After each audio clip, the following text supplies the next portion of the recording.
Assalamualaikum warahmatullahi wabarakatuh. Alhamdulillah sahabat Zakat TV, kembali lagi bersama saya Ridina Citra dalam program Suara Perempuan Muslimah. Kali ini saya kedatangan seorang wanita mahasiswa yang sangat aktif sekali dengan kegiatannya, di samping dia juga sedang mengerjakan skripsinya. Assalamualaikum Kikin. Waalaikumsalam Kak Regina. Mungkin bisa ceritakan kepada kami gitu ya, kepada teman-teman Suara Perempuan Muslimah, di balik kegiatannya Kikin yang sekarang juga sedang harus menyelesaikan skripsi. Kikin juga mempunyai aktivitas sebagai salah satu anggota dari Ikatan Mahasiswa gitu. Bagaimana ceritanya akhirnya Kikin bisa bergabung? Kalau ceritanya sangat panjang banget nih Kak Regina. Untuk Ikatan Mahasiswa Muhammadiyah sendiri itu karena ortom dari Muhammadiyah. Jadi Ikatan Mahasiswa Muhammadiyah ini terbentuk dari 14 Maret 1964. Ikatan Mahasiswa Muhammadiyah karena kita dalam naungan Universitas Muhammadiyah. Jadi IMM ada. Nah, ceritanya untuk bisa berkecimpung di IMM karena terlihat dari organisasinya tuh ekstrim banget, karena terlihat dari perempuan-perempuan harus yang berkerudungnya besar, terus dari orang-orang Muhammadiyah ternyata enggak sama sekali, dan akhirnya penasaran dan sampai sekarang deh senang di Ikatan Mahasiswa Muhammadiyah. Nah, kegiatannya dari Kikin sendiri apa? Bergabung di situ di bagian apa? Untuk Kikin sendiri di Ikatan Mahasiswa Muhammadiyah kebetulan alhamdulillah dipercaya oleh teman-teman ketua komisariatnya langsung. Ikatan Mahasiswa Muhammadiyah, iya, perempuan jadi, sendiri di Jakarta Selatan. Jadi memang ada perwakilan-perwakilan dari setiap wilayah ya. Iya, gitu. Nah, dari kegiatan IMM sendiri apa yang terus kita bisa bilang reguler berlangsung? Untuk kegiatannya karena kita lingkup Jakarta Selatan, jadi kita dibagi beberapa bidang. Misalkan kayak kemarin ada kegiatan dari ilmu pengetahuan dan teknologi. Biasanya kita adakan seminar mengenai bagaimana canggihnya teknologi di zaman modern seperti sekarang ini. Terus kegiatan seminar lagi mengenai bagaimana kita berperan mahasiswa untuk aktif dalam dunia perkuliahan. Yang kita tahu mahasiswa biasanya cuma demo, terus nongkrong, kupu-kupu, kuliah pulang. Nah, di IMM sendiri kupu-kupu. Ya, ada kupu-kupu, kunang-kunang. Nah, kalau misalnya kura-kura kuliah rapat itu di IMM kura-kura kuliah rapat, dan akhirnya teman-teman yang di IMM akhirnya paham bahwa ternyata mahasiswa juga banyak banget kegiatan di samping kupu-kupu tadi dan kunang-kunang, kuliah pulang dan kuliah nangkring kayak gitu Kak Regina. Jadi itu salah satu kegiatan. Tapi kalau kita bicara sosialnya apa aja kegiatan sosial? Kalau di sosialnya kita ada bidang sosial dan pemberdayaan masyarakat. Di situ kita tanggap bencana yang pertama. Jadi kalau misalnya ada bencana-bencana, kemudian kita bakti sosial, kita selalu rutin kegiatan bakti sosial seperti itu. Jadi baksos yang kita adain. Bakti sosial biasanya targetnya kita anak-anak SD, anak-anak kecil pokoknya, pengamen-pengamen yang kurang mampu, kita panggil ke universitas, ke UHAMKA, kita undang, kita bagikan sedikit uang dan alat-alat tulis sekolah dan alat-alat sholat kita bagi untuk mereka gitu. Untuk anak-anak pengamen ya, sangat menarik kan ketika pendekatan dari MM, pasti saya yakin penolakan ya, apalagi anak pengamen disuruh sekolah. Bagaimana Kikin dan teman-teman pada akhirnya bisa merangkul mereka? Itu tantangan terbesar banget untuk teman-teman di IMM, karena biasanya kita target untuk bakti sosial itu pokoknya kalau ada bencana aja. Nah, sekarang kita belajar bareng sama teman-teman yang itu dia pengamen. Memang nggak banyak yang kita ajari, hanya terbatas gitu kan. Tapi alhamdulillah teman-teman adik-adik kita sangat senang sekali. Jadi mereka malah lebih semangat gitu. Dan kita sedikit mengurangi kegiatan-kegiatan mereka untuk mengamen kayak gitu. Untuk pendekatannya ke orang tuanya juga? Iya, ke orang tuanya juga. Terus bagaimana orang tuanya menanggapinya pada saat itu? Sebenarnya mereka kaget, disangkanya Muhammadiyah itu mungkin aliran-aliran yang kayak sesat gitu. Tapi setelah kita pendekatan lebih intens banget, jadi mereka paham bahwa oh, kakak-kakak IMM tuh ini ya gitu. Kirain organisasi-organisasi yang ya kayak kita kenal sekarang kan banyak organisasi yang menyimpang gitu. Tapi alhamdulillah sampai sekarang kita tetap berjalan, malah justru lebih banyak lagi. Untuk pengadaan orang tua asuh juga ada. Artinya kan anak-anak ini ketika dikasih bantuan dan bagaimana mereka untuk bisa menjalankan secara sekolah formalnya. Kalau untuk itu yang asuh belum ada sih. Ada. Iya, belum ada. Jadi hanya sebatas memberikan bantuan buku gitu. Untuk sekolahnya tetap masih tanggung jawab orang tua mereka. Tapi itu kan bagian dari kegiatan secara formal. Apakah memang dari anak-anak itu juga yang memang dibina langsung sama IMM gitu untuk ekstrakurikuler lainnya?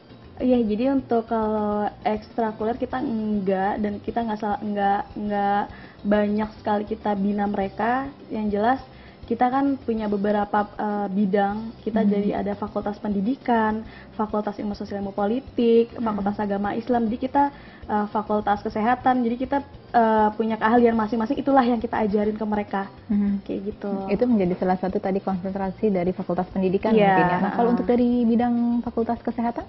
Fakultas Peran kesehatan sertanya untuk kegiatan sosial? Iya, kalau fakultas kesehatan kita lebih belajar mengenai bagaimana reproduksi kayak gitu-gitu. Terus kalau misalkan makanan-makanan juga yang bergizi kita kasih tahu mereka kayak gitu. Seperti itu. Jadi sebenarnya lebih konsentrasi untuk men-share tentang pengetahuan ya yang mereka juga sebenarnya mungkin susah atau belum pernah mendapatkan. Nah, selain itu ada bidang apa lagi? Kita ada bidang tablik dan dakwah juga. Itu kegiatannya apa aja? Itu kegiatannya kita targetkan kalau rutin tiap harinya kita kejar one day one juz. Jadi satu hari selesai satu juz. Itu kita kejar tuh mahasiswa UHAMKA yang berkecimpung di IMM. Jadi kita satu hari setoran itu tadi biar selesai. Itu yang sangat menarik. Untuk gurunya sendiri ada? Artinya dari dosen? Iya, ada. Dari dosennya? Ada. Itu yang memang terlibat juga terlibat juga di IMM ya? Nah, terus ada bidang? Ada bidang seni budaya olahraga juga. Itu lebih ke senian budaya olahraga kita adain. Kita targetkan juga teman-teman SMA juga adik-adik kita untuk ikut lomba, misalnya tadi sepak bola, basket, seperti itu. Begitupun juga untuk seninya ya? Iya, seninya. Seninya itu kalau nggak salah ada marching band? Iya, kalau itu kita jarang kita lakukan. Untuk keseniannya biasanya kita lebih ke hijab, jadi fashion gitu. Fashion. Apalagi sekarang lagi tren-trennya hijab. Lagi tren-trennya hijab ya. Iya, jadi keseniannya seperti itu. Nah, tadi yang kita bicara beberapa kegiatan yang ada di IMM kan. Nah, kalau untuk anggotanya sendiri berapa banyak sih IMM? IMM anggotanya banyak sekali. Kalau di Jakarta Selatan sendiri? Jakarta Selatan sendiri lebih dari 500 ada ya. 500? Banyak sekali, karena satu fakultas bisa sampai 100-an. Nah, seperti itu. Ya. Baik, kita akan ngobrol lagi mengenai kegiatan IMM dan juga profil dari Kikin. Tapi setelah yang satu ini ya. Sahabat Zakat TV, jangan kemana-mana. Kita akan kembali setelah yang satu ini.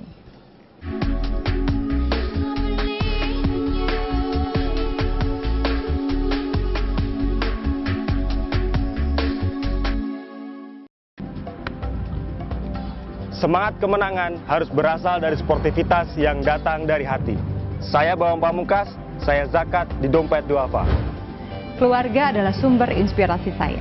Kehangatannya datang dari hati. Saya Inneke Kusharawati, saya zakat di Dompet Duafa. Berbagi memudahkan rezeki, karena datang dari hati. Saya Ipo Santosa, zakat di Dompet Duafa. Dompet Duafa.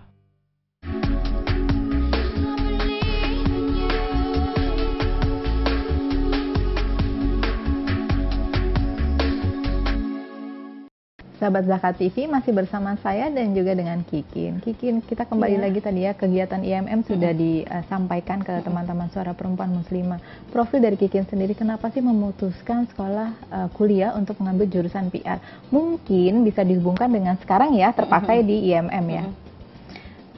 Karena dari Fakultas Ilmu Sosial dan Ilmu Politik, program studinya Ilmu Komunikasi, sebenarnya untuk PR lebih ke kita bagaimana kita public speaking, kemudian kita belajar retorika juga, tapi di UHAMKA tidak sebatas kita pelajari itu, tapi kita belajar bagaimana kita menyampaikan itu dengan santun, dengan apik, dengan karena kan di dalam Al-Quran juga dijelaskan bahwa kita berbicara pun harus dengan baik lah, seperti itu. Nah, di PR sendiri kita diajarin, dan di IMM pun kita juga sama-sama belajar mengenai berkomunikasi dengan baik itu seperti apa. Seperti itu sih.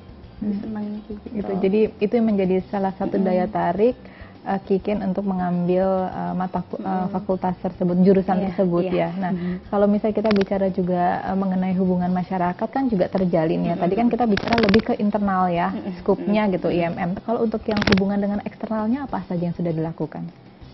Kita di IMM sangat luas sekali eksternalnya, sampai ke Dewan Pimpinan Pusat Muhammadiyah pun sudah kita kerjasama bareng.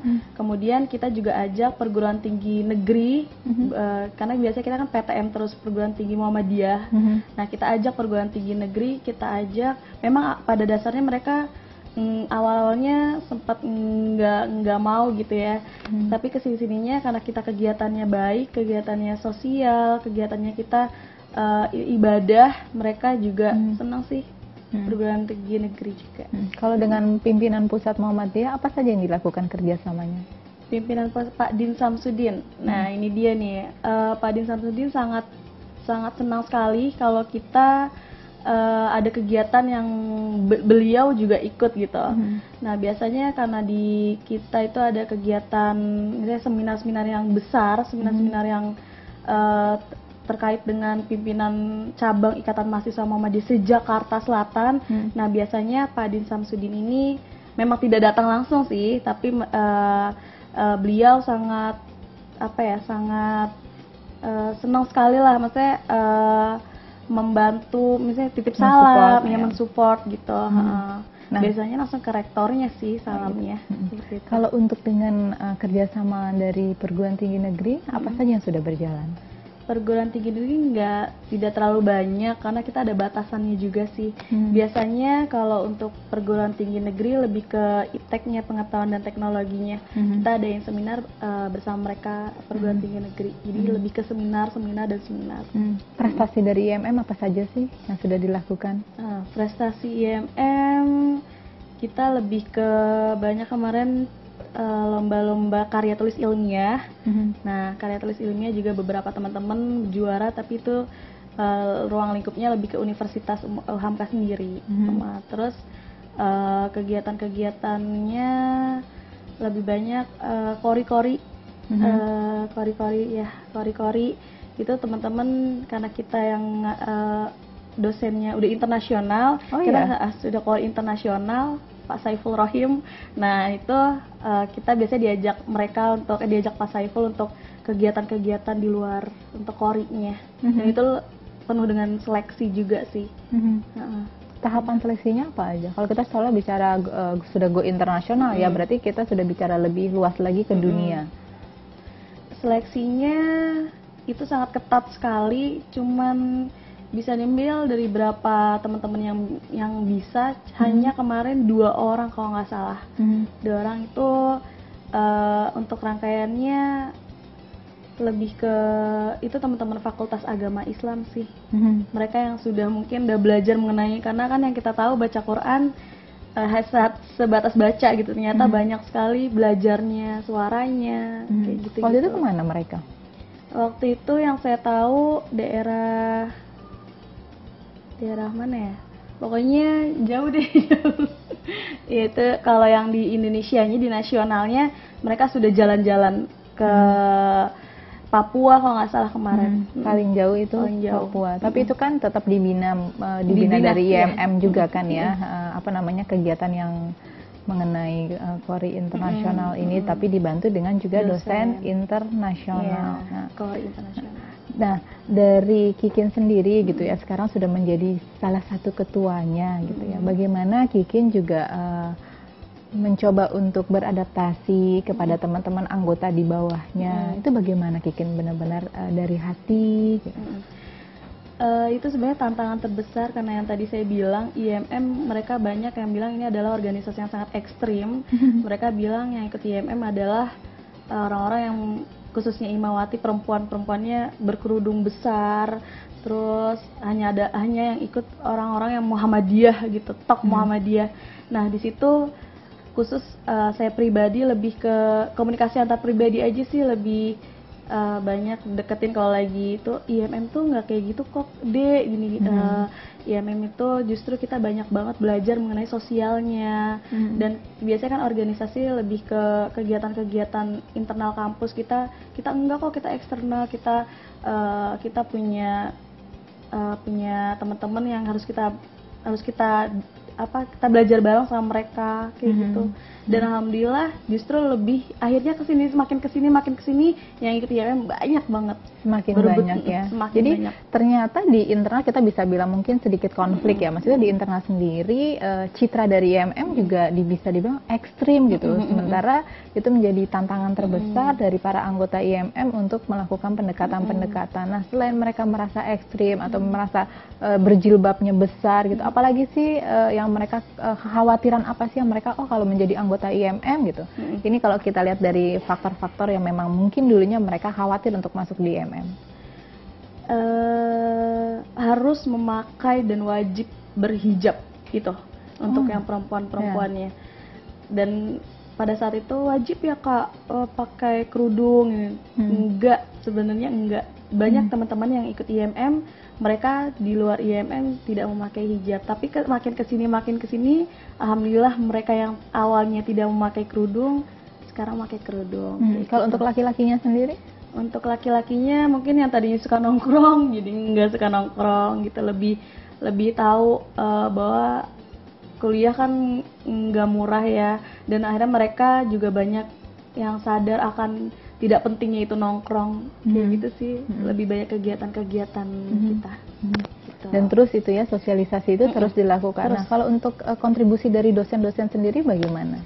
Kontribusi untuk dosen-dosen ke IMM banyak sekali, banyak. Nah, nanti cerita ya. Iya, tapi setelah yang satu. Okay. Sahabat Zakat TV jangan kemana-mana, kita akan kembali setelah yang satu ini.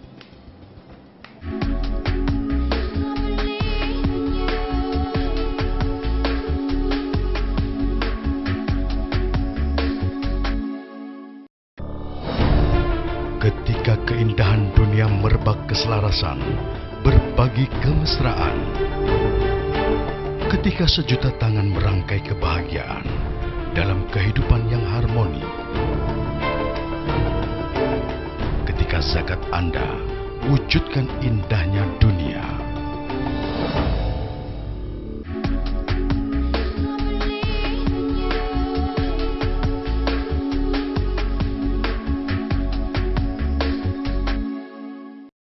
Sahabat Zakat TV, masih bersama saya Regina Citra dan juga dengan Kikin. Kontribusi dari dosen-dosen sejauh ini seperti apa? Kontribusi dosen untuk kegiatan-kegiatan teman-teman di IMM sangat subhanallah sekali. Sampai kita kan namanya kegiatan harus ada dana ya, ada dana. Nah, dari dosen-dosen ini sangat andil besar banget untuk dana biar supaya kita kegiatannya lancar tanpa hambatan satu apapun. Ya. Apakah memang ada juga donatur-donatur dari luar, orang tua mahasiswa misalkan? Kalau itu kita tidak libatkan dari luar sih. Tidak ya? Kita dari sendiri. Biasanya kita adakan setiap hari Jumat sekali. Di situ kita ada amal. Kita ada celengan. Kita taruh di pojok di koridor lobi kampus. Nah, di situ teman-teman bisa seikhlasnya taruh di celengan. Nah, itu dari dana-dana tersebut yang memang akhirnya bisa dilakukan pemberdayaan tadi ya kepada anak-anak pengamen, anak-anak yang kurang mampu gitu. Nah, kita bicara lagi mengenai kegiatan kedepannya IMM apa saja sih yang ingin dikembangkan itu? Kegiatan yang ingin dikembangkan lebih ke banyak teman-teman, tidak hanya satu kampus saja di perguruan tinggi Muhammadiyah, kita gabung seluruh Indonesia. Kita adakan kegiatan-kegiatan yang ibaratnya besar ya, untuk kegiatan-kegiatan seperti tadi bakti sosialnya, terus kegiatan perkaderannya, organisasinya, karena ya tadi kita tidak boleh masih banyak memandang IMM masih sebelah mata. Jadi kita pengen buktikan dan kerjasama dengan perguruan tinggi Muhammadiyah se-Indonesia. Nah, saya juga mendengar mengenai sertifikat ya. Sertifikat itu gimana ceritanya sih proses untuk mendapatkan sertifikat itu? Jadi teman-teman Ikatan Mahasiswa Muhammadiyah ini kita ada alma mater, ada jasnya. Itu jasnya berwarna merah. Nah, mendapatkan jas merah ini sangat subhanallah sekali perjuangannya. Apalagi menjadi ketua ya. Jadi mendapatkannya kita butuh ikut perkaderan, sebuah perkaderan. Nah, dari situ kita juga dapat sertifikat. Nah, sertifikat ini digunakan untuk apa? Digunakan untuk menempuh ujian AIK Al-Islam dan Kemuhammadiyahan. Karena di kampus kita, sebelum kita melalui ujian skripsi, kita harus lalui dulu nih ujian AIK, ujian Al-Islam dan Kemuhammadiyahan. Nah, teman-teman yang ikut IMM, 80% mereka sudah tahu mengenai AIK. Jadi senangnya ikut IMM kayak gitu. Teman-teman yang nggak ikut IMM masih belajar dari awal nih, apa mengenai Muhammadiyah itu apa, ibadah akhlak seperti apa. Nah, teman-teman yang di IMM sudah belajar itu. Jadi dosen-dosen sangat senang kalau yang ikut IMM. Udah ikut IMM ya? Udah deh lulus gitu. Udah tahu gitu. Banyak kan seperti itu. Sulitnya apa sih Kian sampai subhanallah susahnya tuh? Sebuah perkaderan ya, ibaratnya kita di rumah makan nasi, di sana kita nggak makan nasi. Terus kegiatan karantina ya, seperti itu perkaderan. Jadi namanya Darul Arkom Dasar. Biasanya kita nggak di kampus tapi di daerah-daerah seperti Jika Aku Menjadi lah kayak gitu. Kita ditaruh di tempat rumah warga. Berapa lama waktu itu? 3 hari. 3 hari. Kita kayak gitu. Dan kita bagaimana kita nanti IMM itu nggak hanya kalian dapat alamat merah aja ya gitu, tapi dapat alamat merah ini harus dari hati lah, kalian harus ikhlas nanti di IMM. Kakak-kakak kelas pun, kakak-kakak senior pun juga mereka sangat ngebantu banget sampai sekarang. Indikator penilaiannya apa kalau misalnya kita lakukan sesuatu kegiatan yang mungkin belum pernah kita lakukan gitu? Indikator penilaiannya apa saja untuk mendapatkan sertifikat itu? Lebih ke leadership kali ya, kepemimpinannya. Jadi yang tadinya mereka masih butuh temen misalkan, di mana kita memecahkan masalah. Karena kita mungkin kalau sudah kuliah kan nggak terlalu lebih ke sendiri-sendiri nantinya kalau lulus. Nah, itu di IMM teamwork juga ya, belajar teamwork juga, belajar leadership juga. Nah, waktu itu pengalaman Kikin sendiri di daerah mana? Aku waktu itu di daerah Bogor. Ya, daerah Bogor, aku lupa daerahnya. Udah lama banget sih. Nah, waktu itu 3 tahun Kikin yang melakukan kegiatan apa? Waktu itu aku ditempatkan di rumah warga. Jadi setiap rumah itu dikasih kakak-kakak panitia 50.000 untuk 3 hari. Terserah Pak, Bapak mau kasih makan teman-teman adik-adik ini apa gitu. Ya udah kita ikut di situ rumah, kalau hujan mati lampu gitu. Jadi bener-bener deh sampai kita waktu itu naik tronton ke daerah puncak. Trontonnya tuh udah mau jatuh gitu kan. Itu dapat, jadi kita kalau misalnya alamatnya dipinjam sama teman, alamat merahnya pokoknya ini harus dibalikin ya, nih dapat alamat merah nih susah banget gitu. Sampai kayak gitu. Nah, ketika Kikin harus tinggal di suatu tempat, suatu rumah warga gitu, pembelajaran apa yang Kikin dapatkan melihat kondisi mereka, rumahnya mati lampu ketika hujan? Apa yang pembelajaran apa? Banyak sekali pembelajarannya. Ternyata makan nggak enak pun bikin kenyang itu. Karena selama ini makan gak enak, nggak mau gitu kan. Ternyata ya mau nggak mau harus dimakan. Dan kita kegiatan yang Kikin dapat nggak boleh yang namanya egois. Ya, karena selama ini nggak capek nggak mau males gitu. Mau nggak mau ya kita harus ngebantu orang rumah itu yang di rumah bapak itu. Sedih sekali. Sedih banget. Apa yang membuat Kikin sedih sekali? Yang pertama, ya ampun, selama ini orang tua kerja banting tulang. Ternyata banyak sekali yang orang di sana pekerjaannya gitu, macul, jahit gitu, nyulam. Ternyata mereka pun yang pekerjaannya tidak dibandingkan orang tua Kikin. Jadi lebih ke tegarnya sih, senang ngeliatnya. Pernah bertanya sama mereka, pernah nggak Pak dalam 1 hari tidak makan? Waktu itu lebih ke dia nggak makan, tapi air putih dan singkong. Ya, singkong. Bagaimana waktu itu Kikin mendengarkan ceritanya? Sedih, tapi dapat pelajaran yang sangat luar biasa pokoknya dari itu semua. Makanya kalau ikut IMM ingat itu juga pasti. Ini menanya. Ingat dulu. Nah, berarti itu semua kan tidak terlepas support dari orang tua ya. Kipin terpisah dari orang tua ya. Orang tua tidak tinggal di Jakarta tapi tinggal di Pekalongan, Jawa Tengah. Nah, waktu itu mereka menyetujui ketika Kikin memutuskan untuk IMM. Apalagi mungkin sebagai orang tua menganggapnya IMM kan ekstrim. Gitu. Awalnya tidak disetujui karena udah kuliah kalau ikut organisasi pasti nanti tugas nggak ngerjain, males-malesan. Tapi selama Kikin ikut, akhirnya Kikin buktikan di IMM justru mereka sampai sekarang sangat dukung banget. Nah, waktu itu apa yang membuat Kikin bisa meyakinkan ke orang tua?